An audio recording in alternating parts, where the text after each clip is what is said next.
Assalamualaikum warahmatullahi wabarakatuh. Ketemu lagi di Jalur Hati. Omongin aja biar kamu plong. Jadi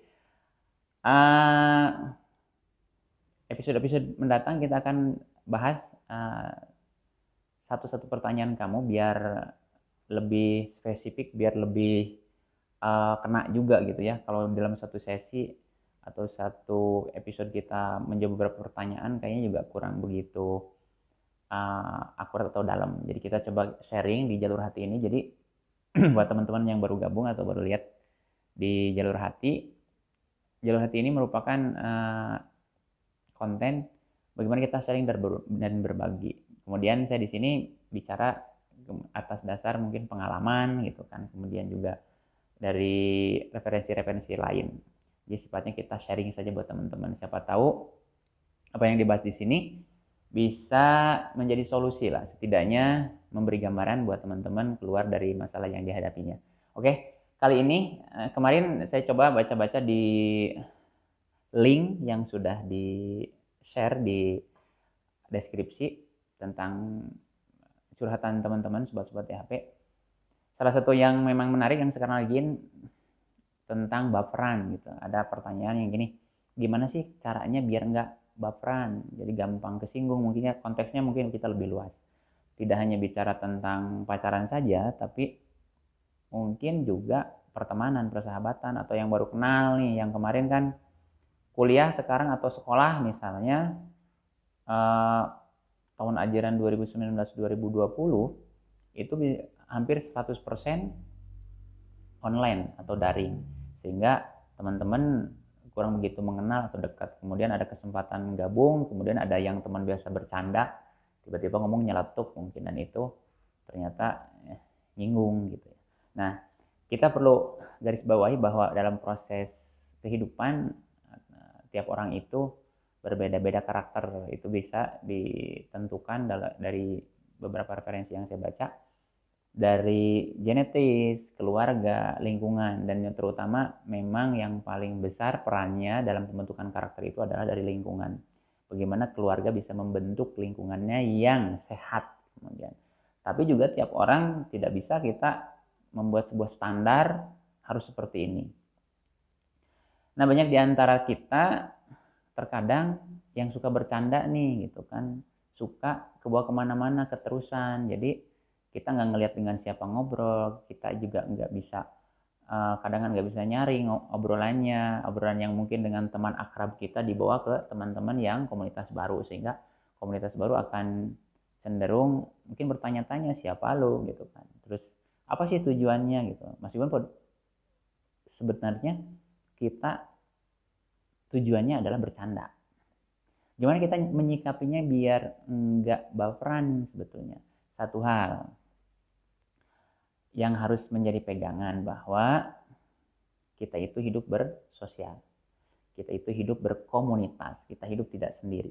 Jadi dalam kehidupan bersosial, berkomunitas, banyak ragam sekali, dari mulai karakternya, sifatnya, kemudian juga bahasanya, kemudian latar belakang keluarganya, komunitasnya, dan itu akan berpengaruh bagaimana dia berinteraksi. Itu satu hal yang harus kita pahami, bahwa kita dilahirkan bukan di lingkungan yang sama, bukan di rahim yang sama gitu ya. Bahkan dalam yang ada yang dilahirkan kembar sekalipun, karakternya berbeda, keinginannya berbeda, minatnya berbeda gitu kan. Apalagi yang berbeda-beda. Jadi satu hal yang harus kita pahami bahwa kita nggak bisa maksa orang itu sama dengan kita. Kemudian yang kedua, yang harus juga kita pahami bahwa tiap orang itu kadar kedewasaannya beda-beda. Ada istilah bahwa dewasa itu pilihan, tua itu kenyataan. Umur itu pasti bertambah dan menjadi, katakan tua gitu kan, umur bertambah pasti tambah tua katanya gitu. Tapi kedewasaan itu tidak selalu bersinggungan langsung gitu kan. Kalau usianya tua pasti dewasa, enggak seperti itu. Jadi ada yang mungkin usianya sudah katakanlah dewasa, tapi karakter atau sikapnya masih kita nilai kekanak-kanakan. Jadi penilaian yang sifatnya subjektif terkadang juga tidak akan sama. Kita menilai mungkin teman itu lebay banget sih gitu kan, teman itu juga manja banget misalnya, tapi di mata yang lainnya belum tentu, biasa-biasa aja mungkin. Seperti misalnya gaya hidup, ke kampus ada yang bawa mobil misalnya. Kalau dia kaya mobilnya banyak, ya bagi dia itu merupakan biasa saja. Tapi bagi kita yang mobil itu sesuatu barang yang mewah, maka kita akan menilai dia sebagai sebuah perilaku kemewahan. Jadi kita harus pahami juga bahwa tiap orang itu punya hak untuk memvisualkan, mempresentasikan atau menyampaikan begitu pendapat atau isinya. Nah, ketika itu sudah mulai menyinggung, maka kita harus satu memahami tadi bahwa orang itu tidak sama, kemudian latar belakang juga tidak sama. Kemudian yang selanjutnya adalah kita juga harus pahami kita nggak bisa ngontrol orang lain untuk sesuai keinginan kita. Kamu jangan seperti itu, kamu jangan seperti ini gitu kan.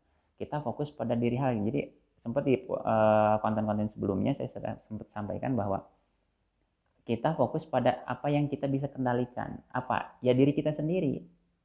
Jadi misalnya ada yang nyinggung kita, kemudian ngomong ya kata-katain ngomong kemudian nyinggung kita, kemudian kita marah, apakah selesai masalah?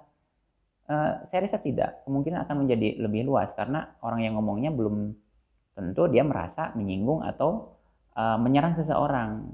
Ketika kita merasa tersinggung, dia akan bilang lu-nya aja yang baperan kan gitu. Jadi akan lebih runyam dan lebih panjang, dan kitanya menjadi apa ya? Jadi mungkin jadi lebih malu kalau misalnya itu ternyata membuat bukan untuk kita. Jadi ketika ada seseorang yang ngomong kemudian melakukan sebuah tindakan ataupun hanya bicara saja dan menyinggung pada kita, kita coba introspeksi diri bahwa kita nggak bisa ngelarang orang untuk bicara apa yang dia mau.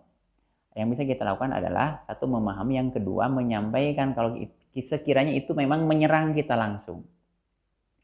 Ya, menyampaikan bahwa misalnya, sorry nih, lu ketika ngomong gitu, gua kok ngerasa tersinggung ya gitu kan, atau ngerasa itu buat gue loh gitu kan. Ya sorry deh ke depan kalau misalnya ngomong yang kayak gitu, jangan depan gue deh, kayaknya gue kurang sek aja gitu kan. Jadi menyampaikannya mungkin dengan cara friendly juga yang lebih dia bisa terima.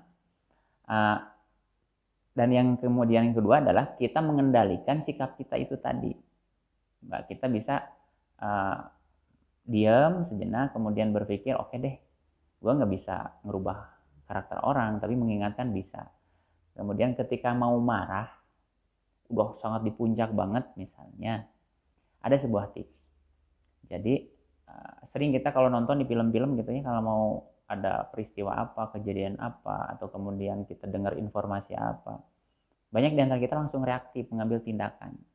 Ada sebuah tips yang simple, kecil banget, katanya gini, yang pernah saya praktekkan, ketika kita misalnya marah, tersinggung, tarik nafas dalam, keluarkan perlahan, ngitung sampai 100.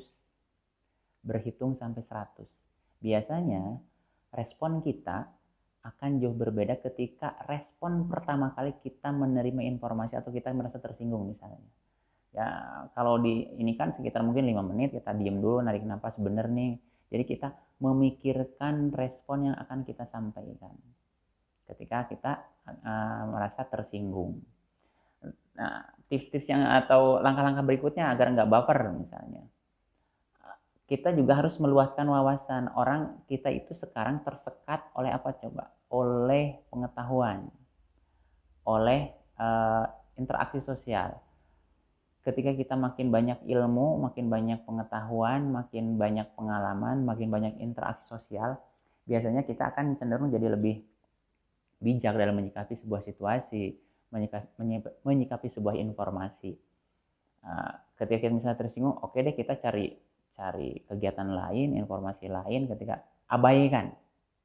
Jadi ketika misalnya ada seseorang yang ngomong, dan dia ngerasa dia kayaknya nyinggung kita deh gitu kan, dan kita ngerasa sakit banget, dan tersinggung, coba abaikan, hindari yang memang kita tidak bisa beradaptasi, karena pilihannya ternyata memang ada, setidaknya ada 2 atau 3. Satu, ketika kita merasa di lingkungan itu nggak nyaman,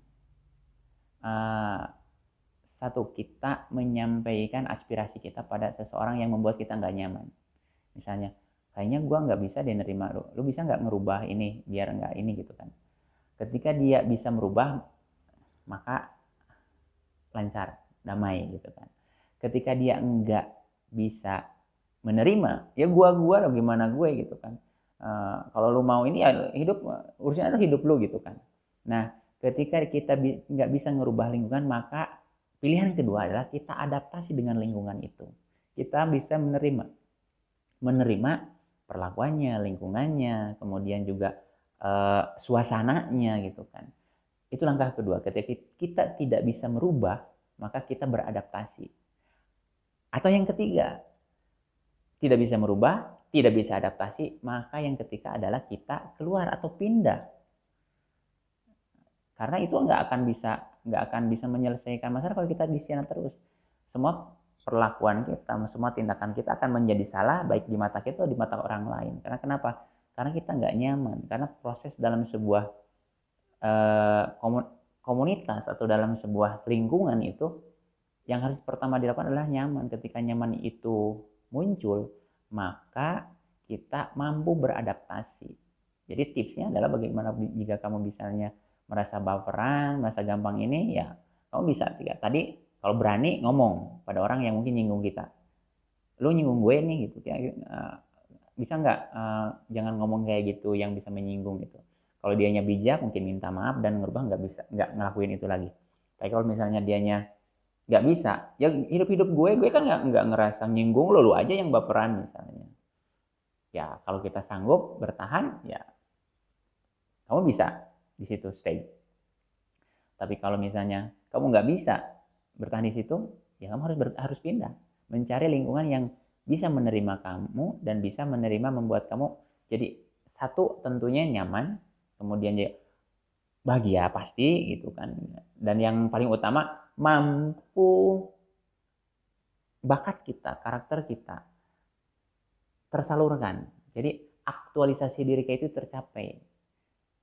Dan kamu menguatlah, kita berhak kok menentukan pilihan di mana kita akan hidup, di mana kita akan berkembang, di mana kita akan berkarir, atau ya lebih jauhnya mungkin bekerja gitu kan. Jadi stop untuk misalnya menutup diri, kemudian juga jadi orang yang antisosial, tidak bisa berinteraksi dengan orang lain. Kemudian yang paling utama, jangan sampai kamu memendam masalah kamu sendiri. Itu nggak bisa. Kamu butuh yang namanya, kalau di bahasa psikolog mungkin ya gitu ya, namanya coping. Jadi kamu harus cerita. Makanya konten ini ada, jalur hati ini, untuk memfasilitasi ini. Omongin aja biar kamu plong. Jadi stop untuk menyendiri, stop untuk diam, karena orang-orang yang ada istilahnya sendiri di keramaian. Jadi di keramaian dia merasa sendiri, merasa dikucilkan. Lebih jauhnya ada mental illness, ada depresi yang cenderung menjurus kepada menyakiti diri sendiri. Banyak sekarang artis-artis atau misalnya orang-orang terkenal, orang-orang kaya yang ujung-ujung bunuh diri. Kenapa? Karena memang dia tidak mampu mengekspresikan emosinya. Jadi emosi itu diekspresikan dalam bentuk banyak hal, bisa dari energi yang positif, disampaikan, diobrolkan. Terkadang kita hanya butuh diobrolkan. Karena solusi itu di diri kita. Jadi kita yang punya kendali penuh 100% mengendalikan sikap kita, karakter kita, tindakan kita, dan apa yang mau kita omongkan pada orang lain. Kita berhak 100% mengendalikan apa yang ada dalam diri kita. Jadi let's be yourself aja, jadi diri kamu sendiri dan omongin aja biar kamu plong. Kalau udah ngomong kayaknya jadi plong. Itu aja buat kamu, mudah-mudahan bermanfaat. Ketemu lagi di sesi berikutnya. Dadah.